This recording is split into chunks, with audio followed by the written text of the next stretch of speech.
Nandito po tayo guys sa may bra.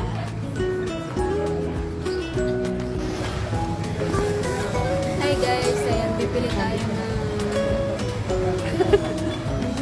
bibili tayo ng panang manok dahil luluto yung tita ko ng chicken feet.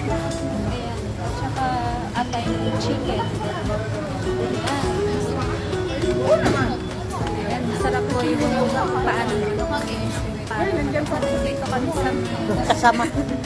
Dito kami sa saan ba to, tita? Andito kami sa may Wison daw. Anthony. Yan yung mga kasama ng tita ko sa ano ba to? Dala-dala ko pa to ng walang laman. Yan lang naman yung binili ko guys. Bili ako ng bra ko.